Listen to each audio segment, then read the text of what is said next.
This is a Ferrari 12 Cilindri, or to give it the proper name, 12 Cilindri Spider. And before we talk about what really is an absolutely gorgeous car, come over to the back and listen to what is the absolute highlight of this new Ferrari.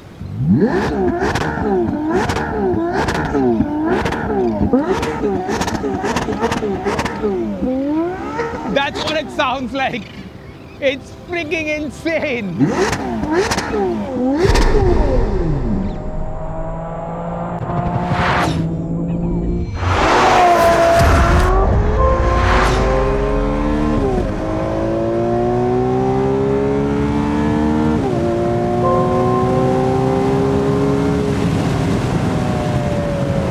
Smoothly opening the throttle pedal to the stop is quite an event in any performance car. And when that car revs to 9,500 RPM,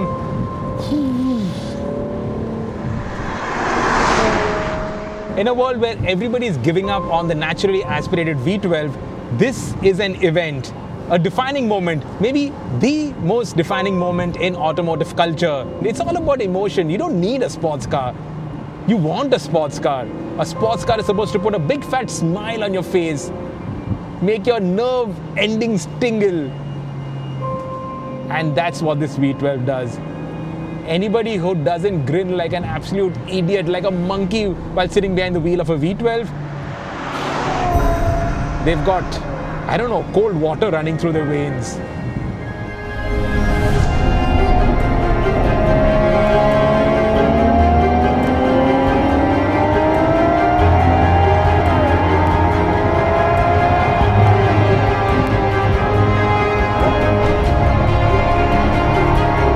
In this video, we do a deep dive into the 12 Cilindri, its lineage, the breathtaking performance, and the engineering that makes it one of the most thrilling GTs ever. In this line of work, I'm often asked what's the best car I've ever driven. Now, it depends upon the mood, time of day, all of that. And honestly, it also depends upon purpose. For instance, an Alto, don't get me wrong, an Alto for its price is absolutely incredible. But that's not a conversation anybody really wants to get into. What they want to know is about the exotic cars I've driven. And honestly, the time I drove the Ferrari 812 Superfast at Fiorano, that memory is forever imprinted on my brain. That V12 engine, naturally aspirated, sounds incredible. And driving it at Fiorano, I was sitting in the grandstands, a place steeped in history, and listening to that V12, it sounded better than a Formula 1 car. That memory will forever be imprinted on my brain. And this, the 12 Cilindri Spider, is the replacement to the 812 GTS.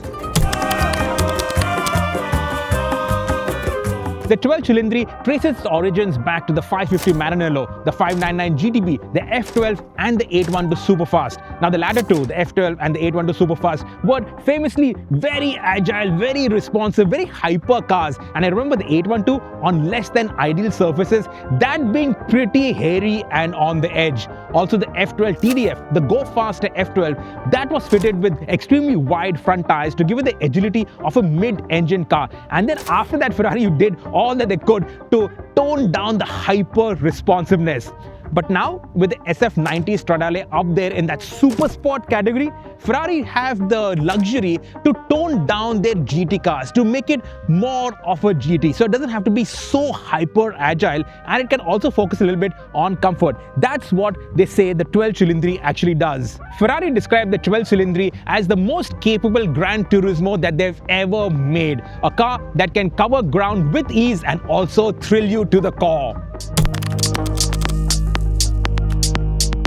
The architecture remains similar to the V12 GTs as the past. No carbon tub, this still retains the aluminum space frame chassis, but it is stiffer than before, 15% stiffer. And now compared to the coupe, this retractable hardtop, that's been modified around the sills and the A pillar and the B pillar to give it better rigidity. Also, the roll hoops, those are in aluminum for the first time. And because aluminum is lighter than steel, the center of gravity hasn't gone up with these additional roll hoops.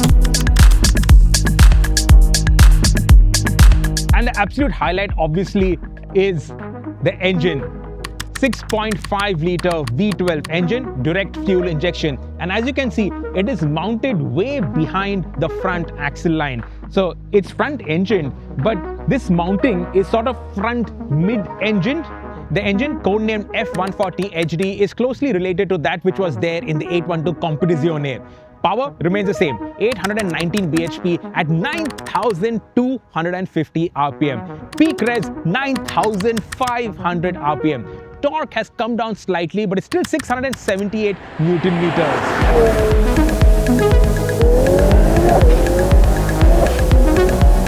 14 seconds is all it takes to drop the retractable hardtop, and that can be done up to a speed of 45 kilometers per hour.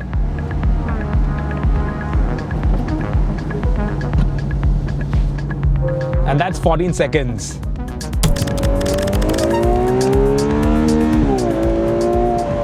Sound engineering is a very important part of the design to make sure that this V12 sounds as epic as possible. There's a new intake, so variable length intake tracks, new intake plenum, and two 6x1 exhaust manifolds. There's also sound amplification, not via the speakers, but resonators transmit the sound from just ahead of the throttle body.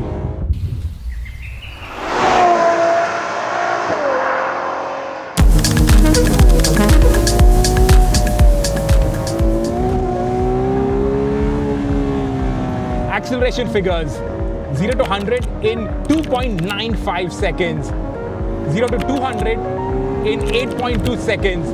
Now this is slightly slower than the coupe, 0.05 seconds slower to 100, and to 200 the coupe takes 7.9 seconds. But it's really marginal.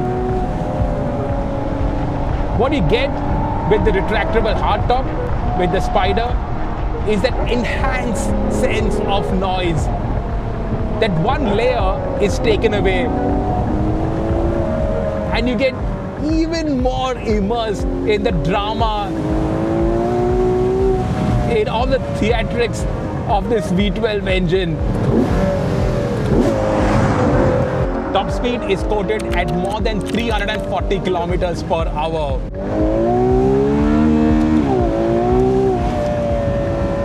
It's a smooth engine because all straight sixes and multiples of straight sixes are inherently smooth engines.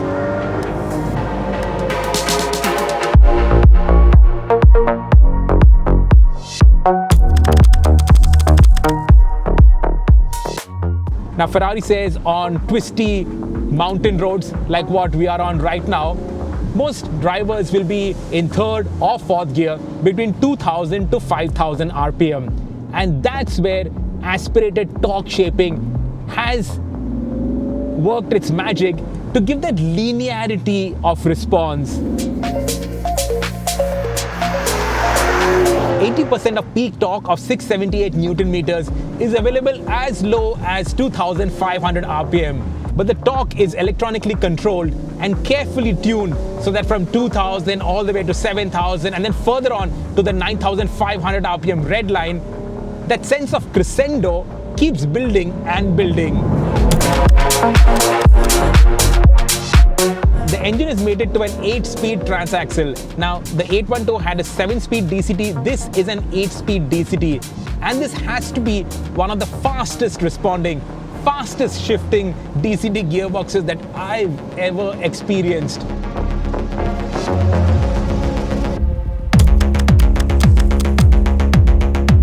The 12 Cilindri uses Ferrari's latest side slip control software in conjunction with a 6-way chassis sensor system that actively measures and predicts the body movement and also monitors the slip at each individual wheel.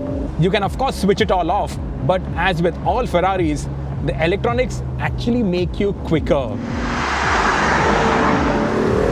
Stability is also aided by 4-wheel steering.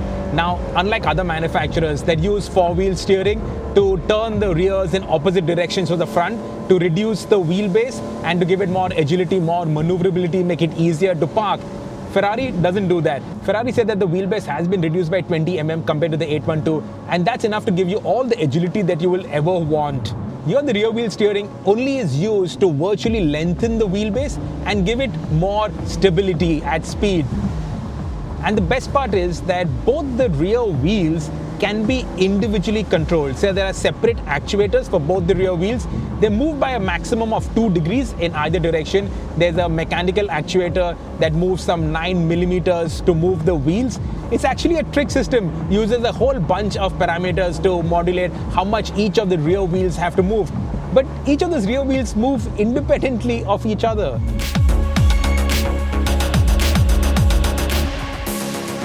As with any Ferrari, the hyper-responsive steering takes a few miles to get used to.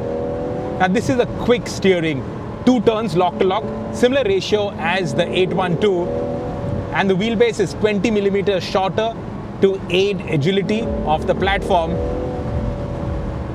It's all mated to brake-by-wire, which also has a short, sharp action. So it takes time to get used to, but the immediate sense is that this, despite being a large car, is very agile. That 20 millimeters reduction in the wheelbase means that the driver has not moved towards the front axle, but actually moved a little rearward, more towards the rear axle. Ferrari said that the pivot point is centered more around the driver. So it's not like you're sitting way back and there's a wildly responsive front end playing around out in the distance.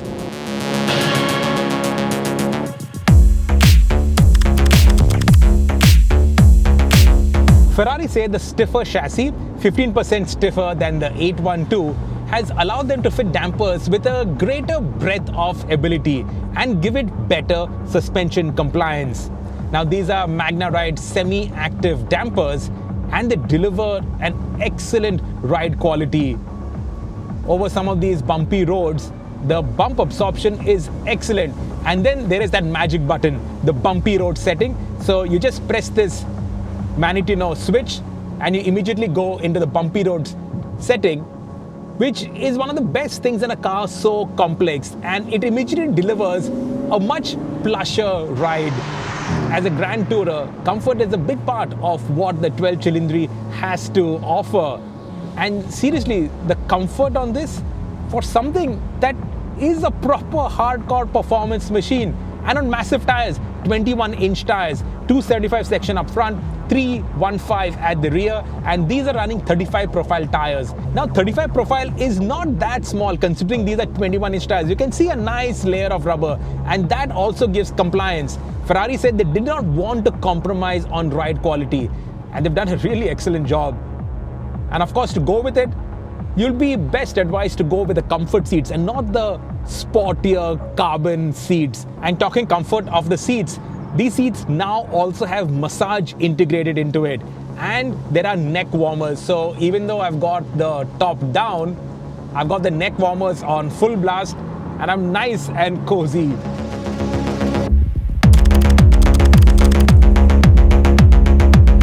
Active aerodynamic aids, that helps calm down the handling. So at speeds above 60 and below 300 kilometers per hour, and depending upon the longitudinal and lateral acceleration, these winglets out here at the edges, they deploy by 10 degrees. Now they deploy together, they don't deploy individually, and it is all computer controlled. So there's no button on the inside which can deploy this. It all depends upon what you're doing and how much the car needs that active aero assistance. When deployed, it adds 50 kilos of downforce at 250 kilometers per hour. That shifts the aero balance slightly towards the rear, also introduces a slight element of safe understeers during hairy cornering, and that calms the car down. Also, all this active aero cleans up the car completely, so there's no extra aero appendages stuck onto the back.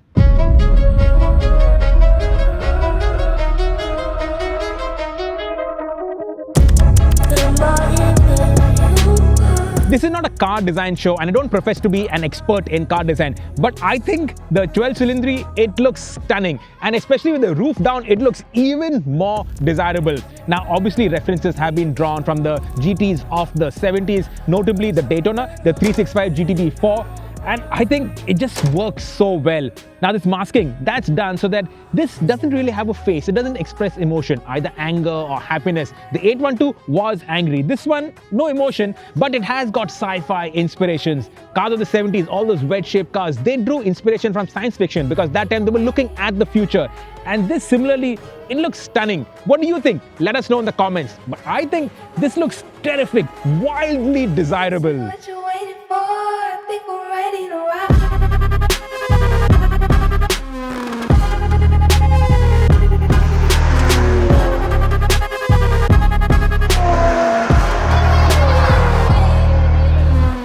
9,500 RPM is intense, is ridiculous, and you just can't use it all the time. If you keep going to 9,500 RPM, you're looking at jail time.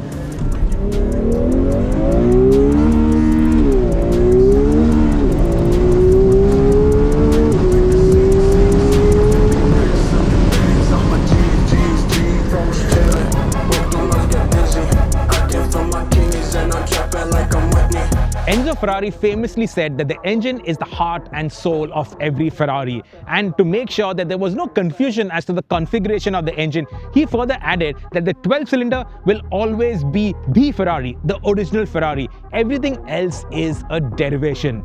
Here in the 12 Cilindri, the 12 Cilindri, this V12 engine is the absolute highlight of it. You don't have naturally aspirated V12s anymore. Now they're turbos, there's hybrid, whatnot. This is pure. It is just phenomenal. It is the highlight of the car. And every time we drive a V12 Ferrari, we say, this is probably the last time we're going to have a new V12 in a Ferrari. We said that before with the 812, with the 812 Competizione.